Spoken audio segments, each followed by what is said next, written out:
whenever I do my seasonal upgrade of my wardrobe, somehow my underwear drawer fails every time. Like mystery pairs from a few years ago in fabric that gave up somewhere around 2020. Why do we hold on to these things? So I finally did something about it thanks to our sponsor, MeUndies. Honestly, my old underwear is now unemployed.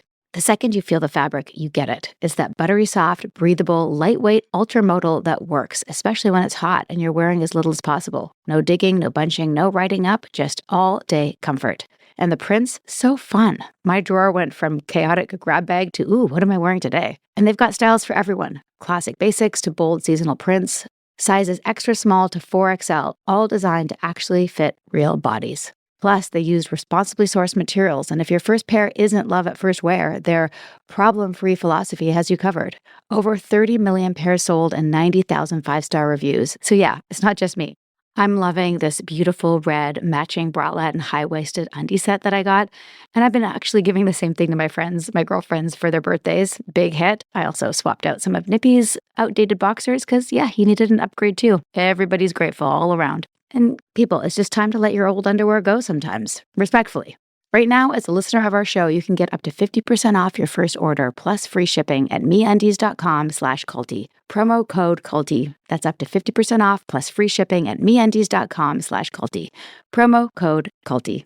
This podcast is for informational purposes only and should not be considered legal, medical, or mental health advice. The views and opinions expressed do not necessarily reflect the official policy or position of the podcast and are not intended to malign any religion, group, club, organization, business, individual, anyone, or anything.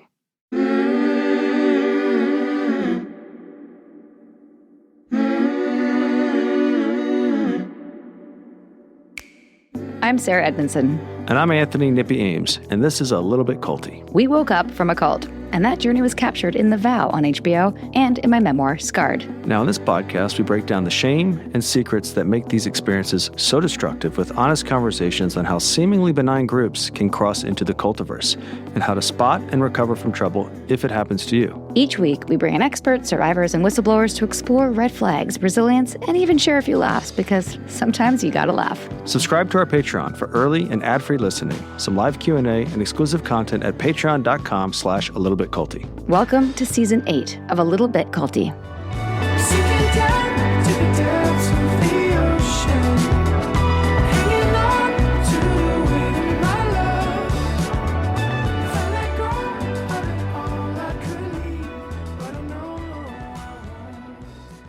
Welcome back, everybody, to this week's episode of A Little Bit Culty. Today we're getting literary, Sarah. Investigative, and just the right amount of heretical? Heretical, that's right, no? All right, good. I read that right. With writer Harrison Hill. I kind of like these because they're more intellectual. I don't have to feel as much, you know.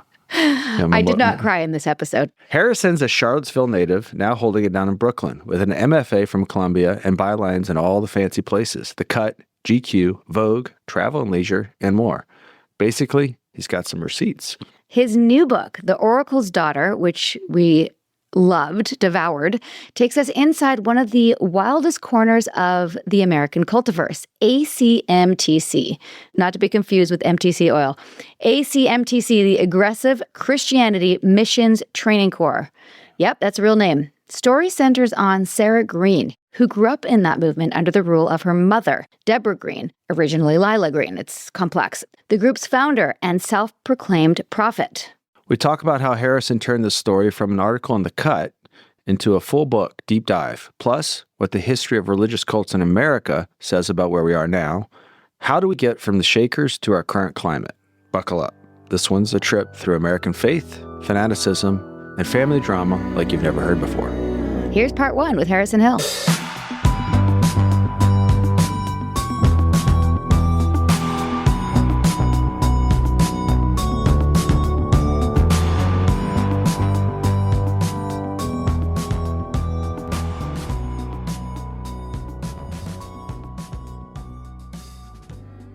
Harrison, welcome to a little bit culty. Thank you so much for having me, Sarah. I'm so excited to talk to you. We're always excited to cover something we haven't talked about before. And not only have we not talked about the Aggressive Christianity Missions Training Corps, which we'll now call ACMTC. We have talked about aggressive Christians, though. We have talked about aggressive Christians. How did you decide to write a book on it? Tell us about your journey and what it's all about, and then we'll get into it. Yeah, my journey into writing this book called The Oracle's Daughter, it began back in 2018, actually, when my younger brother, Edward, and his wife, Margaret, moved into an apartment in Brooklyn, New York, which is where I myself lived.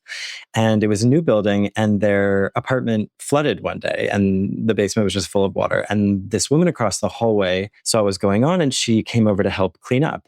So in the weeks and months that followed, Edward and Margaret became friendly with her. And there was this woman named Sarah Green. And so, in the way that you just come to know people's stories, the more you get to know them, she eventually revealed that she had escaped a cult run by her mother back in 1999 when she was 26 years old. And of course, Edward and Margaret were immediately fascinated and totally intrigued the more she told them about the group. And, I'm a writer. I'm always, asking everyone in my life, if you hear of an interesting story, please tell me about it. I want to hear, I want to write about things that are fascinating. And so Edward and Margaret mentioned Sarah to me, and I was, of course, immediately like, oh, I've got to meet this woman. This sounds like a remarkable story. And so Sarah and I had our first interview back in 2019 at like a dank bar in Crown Heights in Brooklyn. And I was just immediately like, oh, wow, this is an extraordinary woman. Not only is her story extraordinary, her demeanor, her perspective on the world, her personality. She was just very sarcastic, fun, emotional, but also had real perspective. She was sort of, in other words, the kind of perfect subject to write about. So we began talking in 2019, and we talked for about 9 months or so until I decided to pitch an article. That was how I sort of conceived of this from the beginning. I was like, I could write an article about Sarah. And so I pitched a piece to The Cut, which ultimately ran a piece about her in 2021. And even before it came out, I was like, this story is so remarkable and there's so much more to it than I could fit in, like even 7,000 words, which is quite long for a magazine piece. I was very much like, I've got to make this book. And so I worked on a proposal around that time and then sold the book the year following. And then, have been working on it since then. I mean, so I basically was working on it more or less full time from 2022 to 2025. And, I should mention that I came to this story a little bit of a novice about cults and extremist groups and how they operate and all that kind of stuff. I'm a real generalist. I write about a lot of different things. I write about travel and arts and culture and a little bit of politics, this and that. And so for me, I tried to use that to my advantage in writing the book because I wanted the book to be interesting and useful to people who both had experiences with these kind of groups and people who didn't, like me. And, the more I got into the story, the more kind of obsessed with it I became for various reasons that I'm sure we'll get into over the course of this conversation. But yeah, the group in question at the core of this book is, as you said, Sarah, a group called the Aggressive Christianity Missions Training Corps, which is, of course, quite a mouthful and, a pretty accurate representation of how indeed aggressive the group was. The group it sort of emerged out of the hippie movement of the 1960s. The founders were a couple named Jim and Deborah Green, who themselves had once been hippies. They converted to Christianity. And then Deborah began to believe she was a prophet in the 1980s. And so she and her husband started this group. And they were based out of Sacramento. They eventually started bringing people into the group, and the group grew and they got in a bunch of legal trouble. And so they had to flee. And over the next several decades, they got into more and more trouble until in 2017, a big raid was conducted and things sort of devolved from there. The climax of the book is a big trial. So I won't say much more than that. Sounds very familiar. Yeah, I mean, I'm not giving anything away because the subtitle is The Rise and Fall of an American Cult. But yeah, there's a lot more than there. But that's kind of the overview. Before we get into the details of the cult itself, I was really fascinated with the history of the founders and how they were, true hippies. And can you just give a little bit of context of what was going on at the time? We've had a couple episodes where we've touched on this. How did these free loving, free sex era, true hippies become so extreme and wild. Like, I don't want to say crazy because that's not a word I feel, but I just Extreme word. Extreme, just because it wasn't just this group. This type of group was rampant, right? Completely, yeah. And I think one scholar that I read said that the 60s and 70s led to an explosion of cults, because typically cults have emerged in periods of great social transition when people are looking for a kind of security that isn't really accessible to them in mainstream society.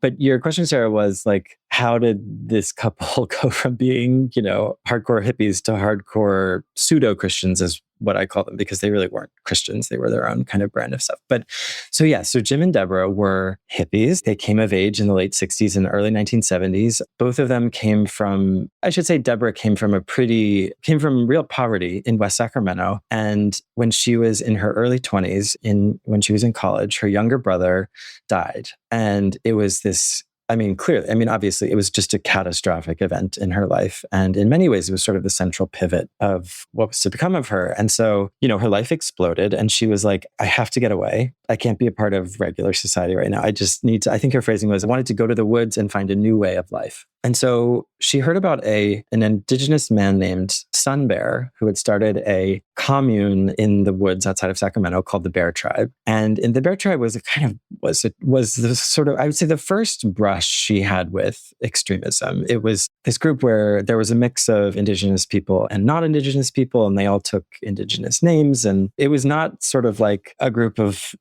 people being very quiet in the woods. The police got involved at certain points when things got a little loud and all that kind of stuff. But basically, Deborah ultimately met who was to become her husband, this man, Jim, another man who had joined because he was similarly attracted. He just wanted to get away from the conventions of the life that he'd led before then. And, they ultimately converted to Christianity. And when they did, they brought the same sensibility to it that they had brought to the Bear Tribe, which is to say they were they completely threw themselves into it. And if the expression of that extremism was different, the kind of foundational impulse was identical. These were people that did not operate at a kind of low simmer. They were just like perpetually boiling. And to me, in a way, of course, it's a huge change from like being a hippie to being, again, a sort of pseudo-Christian and then a kind of cult leader. It's a move from extreme liberalism to extreme fundamentalism, or those are big words, but generally speaking. And so we may see them as sort of like opposite sides of the same spectrum. And in one sense they are, but again, in another sense, they're not. I should say emotionally, they were not. They were about they appealed to people who wanted something different and they wanted something big. To your question earlier, Sarah, about like, where did the hippie movement emerge from? There's like a zillion answers to that. But the biggest answer that I would maybe propose is that, coming out of World War II, which itself had been an extraordinarily, obviously disruptive event in world history, the people who'd lived through that trauma, that social trauma, went back to their regular lives and really were hungry for order, a kind of order that was not accessible when they were, fighting in a war. And so their children grew up in very ordered, I'm speaking in huge generalities here. Generally speaking, many people grew up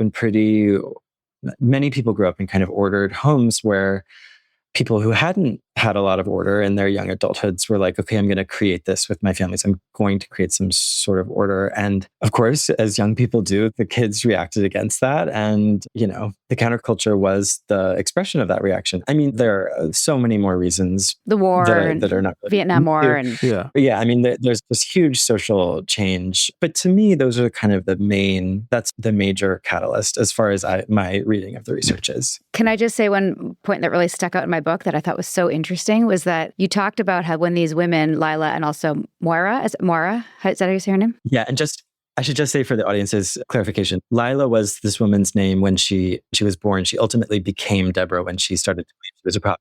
Yeah. So I was just referring to her as Deborah, so it's not too confusing. Yes. But if I say Lila, it's the same person. Lila and Deborah are the same. Thank you for pointing that out. Lila and Maura are like experimenting with these things. And you pointed out in the book that like now that's a cliche. Like the hippie look is a cliche. This is, that was a sort of like, whoa, that's a crazy thing to think about. Like Leave It to Beaver and black and white TVs and all the order and the sort of manicured suburban streets. And then you have the hippies and like smoking dope and like the, not shaving your armpits and like free love. Like, that's like a theme at a party we go to now, right? But this was a really novel. That's a really good point. A really novel thing. It's a new thing. It's a new thing. never thought about that. Yeah. Yeah. I mean, it was like, I'm trying to think of like, what is our equivalent today? It's hard for me to say, but like, I don't know. There's nothing original today, right? Yeah. it seemed totally fresh to them. It wasn't a cliche. It wasn't a costume for Halloween. It was like someone being like, yeah, let's wear tie-dye. That's the cool thing. Even cult podcasts need sponsors. Check out these must-haves.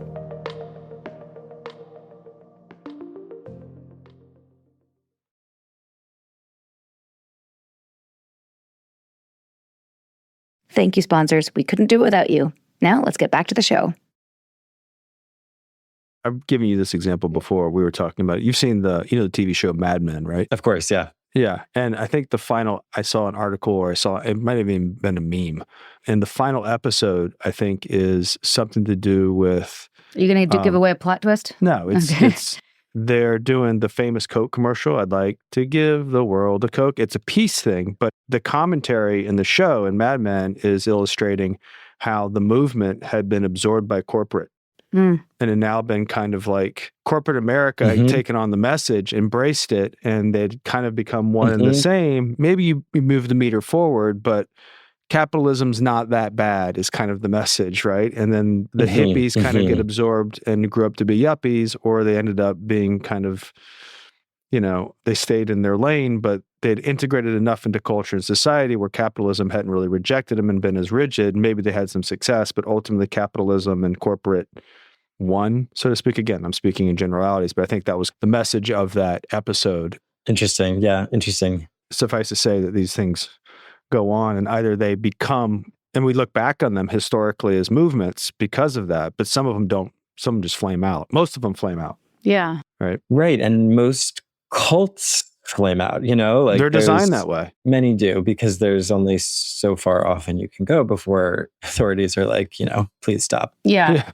Which is the other thing that I thought was, and I didn't realize when I read it, how you came to it as somebody who didn't know much about it, but you really nailed a lot of key points that, are important to us. And we talk about in our next book, which we'll tell you about. And, in terms of, nobody joins a cult on purpose. They join something they think is good. And I loved how you shared the journey of some of the key members' lives and the little decisions they made that didn't seem huge at the time. They weren't like, I'm going to commit my life to this thing and end up getting fucked over royally and lose my children and all these things.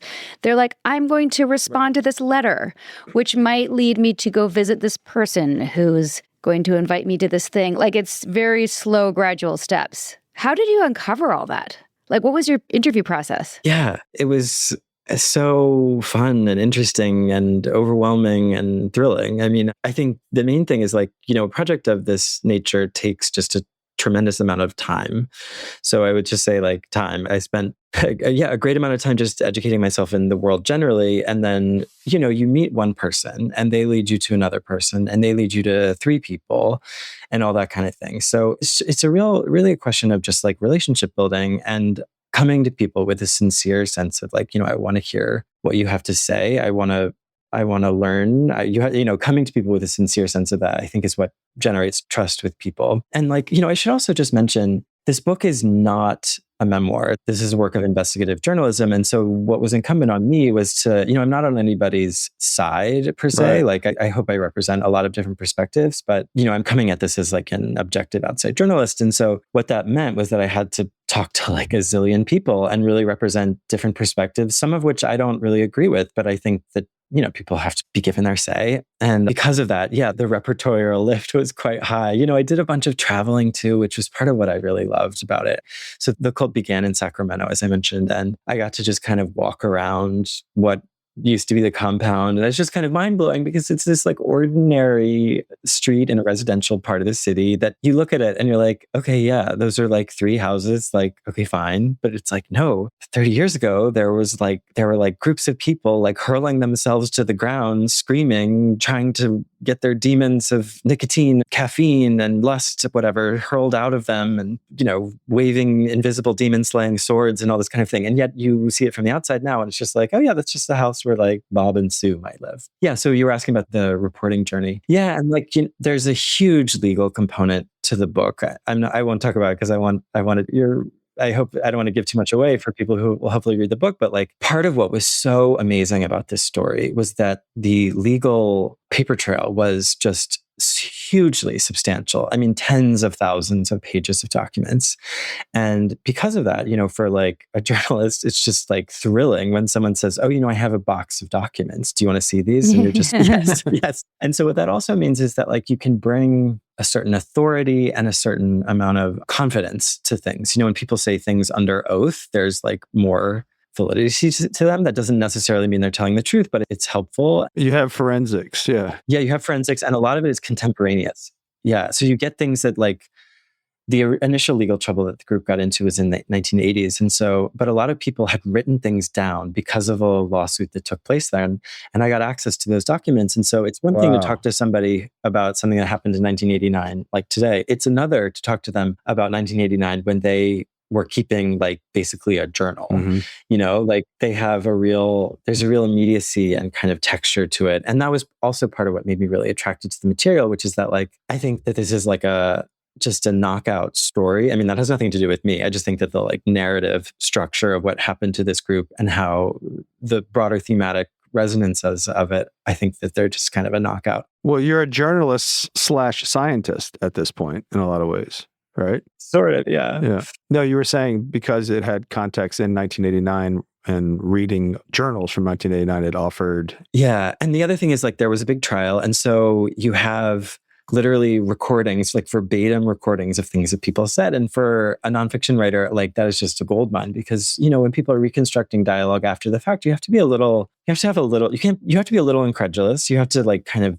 poke and prod a little bit because, it's reconstructed. Yeah. It's necessarily not going to be exactly what was said. But in the case of a transcript, like it literally is exactly what was said. And so that was what was thrilling to me. And then more broadly, it has a broader resonance in the culture, both emotionally and thematically, but also historically. And that's the other thing that was really important to me in this book, that it not just be about this particular group, these particular people, but that it in fact be about America and the human condition. And so I wanted it to be interesting and meaningful to people who maybe aren't interested immediately in cults, though I think they obviously should be. But if they aren't, they could get something deeper from the book. 100%. And I realized we didn't get too deep into it at the beginning. So why don't you tell us, because it didn't start off as ACMTC. It started off as Bible study? Free Love Ministries. Free Love Ministries, that's right. Yeah. What were the tenets of that group? And then when did it switch? And what were the beliefs of ACMTC? ACDC. So Free Love Ministries, well, as you said, began in the 80s. And that was the original group that Jim and Deborah Green founded. And they had this incredibly backwards logic about why they called it Free Love Ministries. Because, of course, by this point, they were like categorically opposed to hippies and all kind of liberal, lefty politics or like sexual freedom. They were not a fan of free love, to be clear. But they said God's love was free. And so that's what they called it, Free Love Ministries. And then also, this is the part where you kind of have to just like follow the logic very closely because it makes very little sense. They said, it's called Free Love Ministries. And so regular Christians are going to be turned off by that because they're turned off by the counterculture. And so they won't want to join our group. And the thing we want least of all in our group is like, quote unquote, regular mainstream Christians. I mean, it's a totally backwards line of logic, but there you go. But yeah, so what did they believe at the beginning?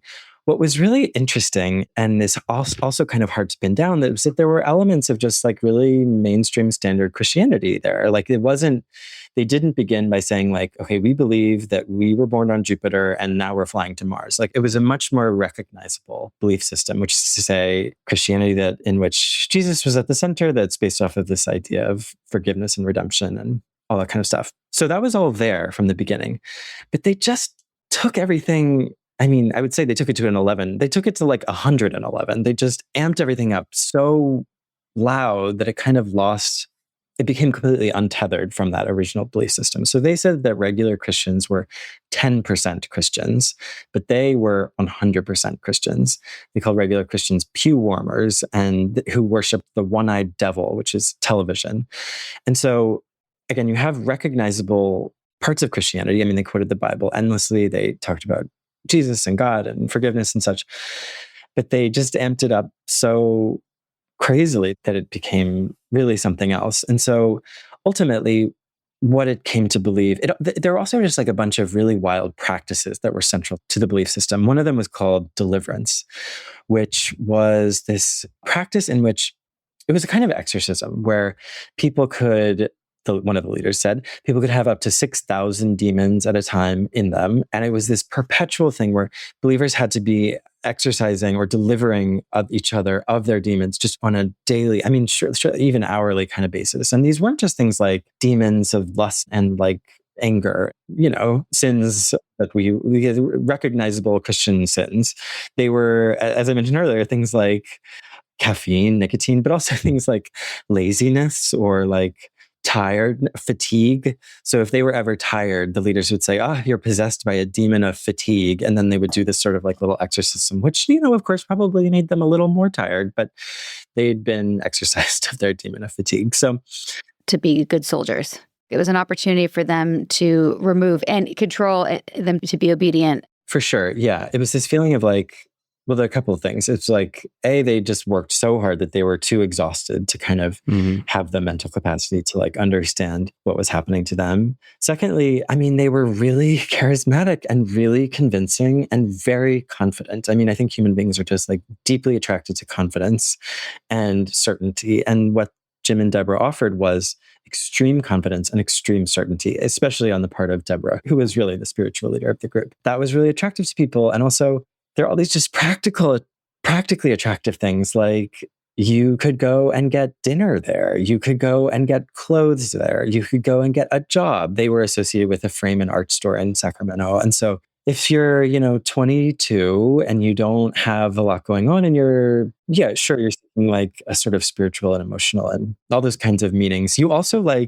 need to be able to live in the world, which is to say to have money and a place to live and all that kind of stuff. And this group, like many groups like it, provided that and provided it in spades. But yeah, at the beginning, people would just be, drop by for a meeting or two. Okay, maybe 3. Well, maybe, okay, I'll stick around for a week. Why not? And I should also say, like, there were a lot of people who came and then left because like there was a kind of self-evident extremism to many of the people.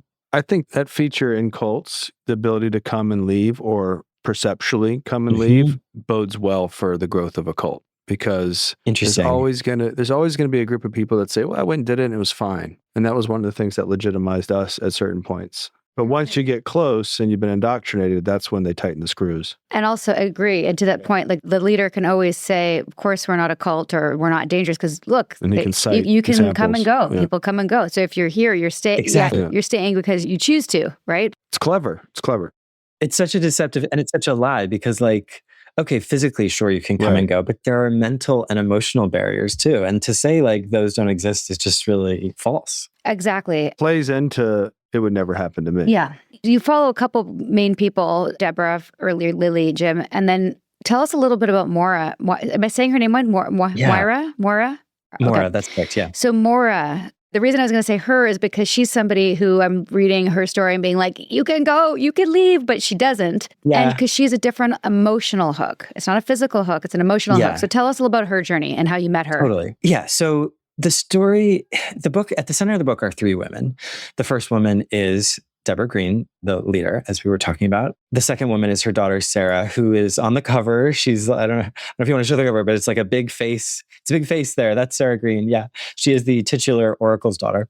And then the third woman is this woman, Maura Schmierer, who's just a really remarkable person. I mean, they're all remarkable in different ways. But Maura was a real seeker. She was in the counterculture. She had this deep, sincere desire to find something meaningful in the world and do something important and to find what she described as signs and wonders, which is a phrase that to me I just find like very moving because there's something really sincere about it. Like she wanted the things that we all want, which is to say like she wanted, a place in the world and to do good and to be fully alive. She became friends with Deborah and she was in the Bear tribe with her for a little while.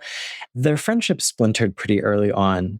But then as the years went by, Maura got married to a man named Steve Schmierer. And she and Steve converted to Christianity, a much more normal kind of Christianity. And then in the years go by, and then eventually Maura starts to wonder about what happened to her old friend. Where did she go? That kind of thing. And one thing leads to another, and they get back in touch. And she quickly recognizes how radically her friend has changed. I mean, she was radical in one way originally, and then she became radical in another way. And from the beginning, she was pretty suspicious, or maybe not suspicious. She was uncomfortable with the extremism. She was uncomfortable with all the talk about how ACMTC was God's army and they were leading the way towards the apocalypse and, et cetera, et cetera. She didn't feel great about it. But Steve, her husband, was really gung-ho. He hadn't even met Jim and Deborah while they were in the Bear Tribe. He was a late addition, but he was really drawn to the theology. And he was also, frankly, attracted physically to Lila. He found her beautiful. I mean, she was a stunning woman. Both of them were just very beautiful physically, both Jim and Deborah, which I think is really a part of their appeal. Anyways, so eventually Jim and Deborah start a little commune in Sacramento, and they say, Maura and Steve, you should join us. You should join us. And again, throughout all of it, Maura was really reluctant, and she had these sort of premonitions that this was not going to be a good thing. But she was in her 30s by this point, and she felt like she didn't really have any options. She ultimately had 5 children, and so she had real responsibilities to them, and she didn't have her husband was the income source for their family, and she didn't have the resources to just be like, okay, like 5 kids, I'm taking you and we're going to go off and live somewhere else. And, she was still trying to find meaning in her life. And there was an element of like, okay, well, we'll go to Sacramento, see how this all shakes out, even as she maintained a real sort of level of being uncomfortable about it. But, the years go by, the group becomes more extreme, and she just became much more cemented into it, because, as all your listeners know, because that's just how it works with these things. It's a gradual process. And then the thing that really was very hard for her, a real sticking point, was that her kids were there. And it wasn't just a question of her getting up and leaving, which would have been hard enough, but she didn't want to abandon her children.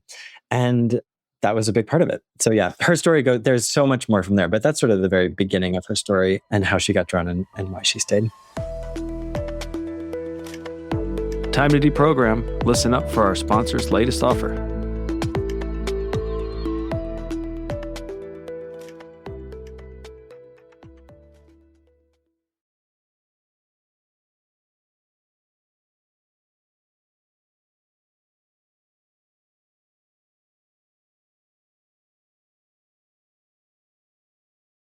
Thanks for listening. Now let's resume our culty convo. When we talk about this stuff that makes the news, what is ACMTC known for in terms of okay, so they're doing these exorcisms, paint the picture. They're in military uniforms by the end, right? What's a day in the life like for them then? Yeah, I mean, so a day in the life would be, I'll talk about when they were in Sacramento at the beginning, because they ultimately had, as I mentioned earlier, they went to a lot of different places. But in Sacramento, at Fort Freedom, this little group of 4 houses where they lived. Again, these are just the ordinary houses that I mentioned before. You're like, okay, that's Fort Freedom. Those are the barracks. That's the Citadel. Really? Anyways, they would wake up really early, 4:30 or so. They would go into the Citadel, which was the main house where the Greens, the Jim and Deborah Green, lived with their kids. They would go into the sanctuary, which is the basement, and they would have morning prayer, which would often involve a fair amount of deliverance, just, have to get their early morning exorcisms in. And there would be some preaching and some prophesying. And Deborah would get up in front of the room and kind of wail and roll around and give these really intense and shocking, really kind of Old Testament law and order sermons and prophecies and stuff. And Jim preached as well. From there, they would go to another one of the barracks. They would have breakfast, which was made by a different group of members every day. And from there, the kids would then go and do some homeschooling in a back kind of standalone kind of shed building behind the main houses in this quote unquote compound. And the adults would go work at the frame and art stores in Sacramento, dressed up in this kind of black and white uniform, and they would go and they would be in the back and cut glass and frame pictures and things for customers. They would refuse to frame pictures of frogs and unicorns and other satanic things in the world. But this was a frame and art shop run by one of the very first members. He was a real kind of source of financial support from the group from day one. But then they'd come back at dinner time and have another meeting. They'd have dinner. They'd have like a third meeting sometimes. I mean, just meeting after meeting. There's just truly no space in there to have any kind of reflection or conversation that had nothing to do with the group. It's just this sort of like constant barrage, which really was part of what made the group really sticky. You didn't have time to be like, oh, maybe this isn't great. Maybe I should leave. Anyways, they would have all these services, and then some people would go to bed. But even then, people would often have to wake up in the middle of the night and patrol the compound. They'd have to patrol Fort Freedom to ward off the spirits of the world that were obviously coming to attack the group. And then other members would go to the sanctuary and pray all night to pray for the success of the group. And it was just this really just kind of soul annihilating, where you just completely kind of lost your identity because you were a kind of function. You weren't as much a person as you were a function. And everything was oriented towards the leaders.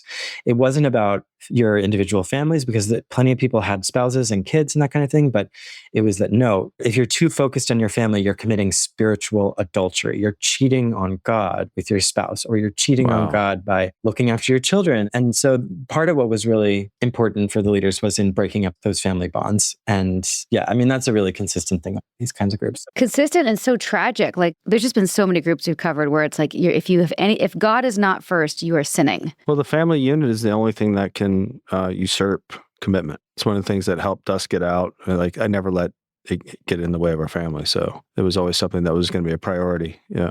There's I believe she's a scholar, and I think she's a sociologist. I'm forgetting exactly, but a woman named Alexandra Stein. Oh yeah, we've had her as a guest. Okay, yeah. Okay. Well, I mean, she's like has this extraordinary book where she talks about what she calls escape hatch relationships, which are these little ways that people can maybe see a way out. And the mother-child relationship is one of those primary escape hatch relationships, where if a mother can recognize how the child is being abused by a group, she may be able to recognize that she herself is also being abused, but it's not necessarily always true. Correct. It wasn't true for a number of members in this group, but I just always found that so interesting. That's this one bond that maybe it's just harder to break. One of the things that it signals to me is that if there's always a concerted effort to disrupt the family, that the cults have a consciousness about what they're doing. Exactly. It's too consistent in all the interviews that we've done. One of the things that I'm curious about this, if you were able to ascertain whether this was a long-term objective of them, and that's one of the reasons they decided to pivot to Christianity. Maybe they were in their original group, and this is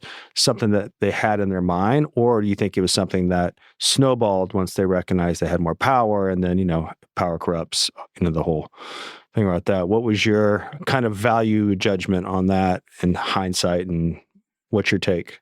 I think that they were just much more...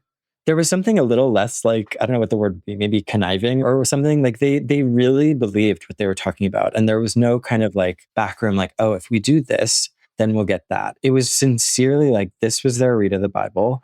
That like what that meant was to cut off what they called blood ties and rebuild ties to what they saw as God. And so there's a way where when it's sincere, when it's like truly felt, when they're actual true believers, it's much more powerful because like the holes in the armor, they're smaller or they're not even there at all. And they're that much more convincing. And so how did they develop the theology to draw people in? I mean, I think it was just like, again, by like sheer confidence and charisma. And, they were able to they had read a lot of the Bible. I mean, they really twisted it, but they were able, because they were so fluent in the Bible, they were able to like really just say, well, like if someone opposed to something, it would be like, okay, well, like Jeremiah 4:7 says this. Okay, well, Mark 5 says that.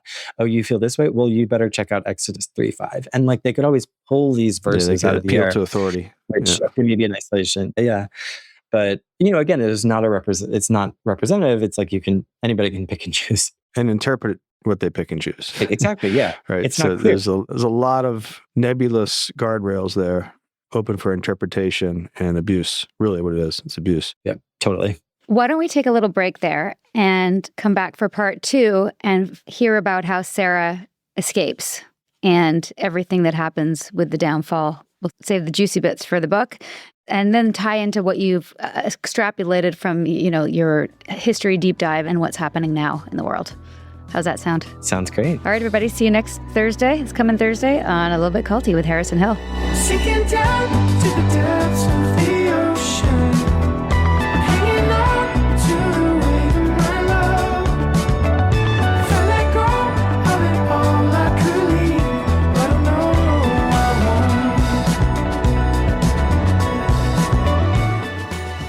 We hope you're enjoying A Little Bit Culty. If so, please do show us some love. Drop a rating or leave a review. Hit subscribe on Apple, Spotify, or wherever you listen. And subscribe to our Patreon at patreon.com/alittlebitculty. Even better, send this episode to someone who needs it. Maybe they're in a cult.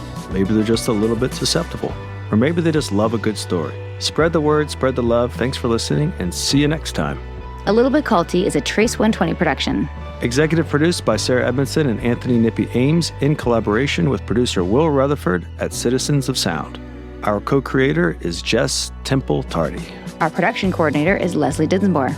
Writing by Sandra Namoto and social media marketing by Eric Swarzinski and Brooke Keene. Our theme song, Cultivated, is by the artists John Bryant and Nigel Aslan.